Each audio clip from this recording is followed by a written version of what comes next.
ಒಂದು ನವಿಲು ಆ ಕಡೆಯಿಂದ ಈ ಕಡೆ ಕ್ರಾಸ್ ಮಾಡಬೇಕಾದ್ರೆ ರೋಡಲ್ಲಿ ಯಾವುದೋ ಗಾಡಿ ಹಾಕೊಂಡು ಆಕ್ಸಿಡೆಂಟ್ ಆಗಿ ಸತ್ತೋಗಿದೆ. ಹಾಗಂದ್ರೆ ಪ್ರಾಣ ಬಿಟ್ಟಿದೆ. ಈ ಮನುಷ್ಯರು ಹೆಂಗಿದ್ದಾರೆ ಅಂತ ನೋಡಿ, ಆ ಸತ್ತೋಗಿರೋ ಅಂತ ನವಿಲಲ್ಲೂ ಈ ಪುಕ್ಕಗಳನ್ನ ಬಿಡ್ದಿರ ಕಿತ್ಕೋತಾ ಇದ್ದಾರೆ. ಹಾಗಂದ್ರೆ ನವಿಲ್ ಗರಿನ ಮನೇಲಿ ಇಕ್ತಾರಲ್ಲ, ಅದಕ್ಕೋಸ್ಕರ.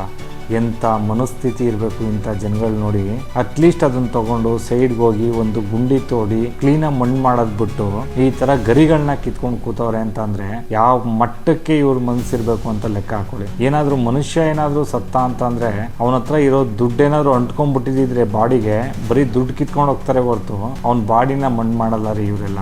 ಇಂಥ ಜನಗಳು ಇರೋದಕ್ಕೇನೆ ಈ ಮಳೆ ಬೆಳೆ ಎಲ್ಲ ಯಾವ ಟೈಮಲ್ಲಿ ಬೇಕು ಆ ಟೈಮಲ್ಲಿ ಬರುತ್ತೆ. ಬೇಸಿಗೆಗಾಲದಲ್ಲಿ ಮಳೆ ಬರುತ್ತೆ, ಮಳೆಗಾಲದಲ್ಲಿ ಬಿಸಿಲು ಬರುತ್ತೆ. ಎಂಥ ಜನ ನೋಡಿ ಎಲ್ಲ ಬಿಟ್ಟು ಹೋಗ್ತಾವ್ರೆ.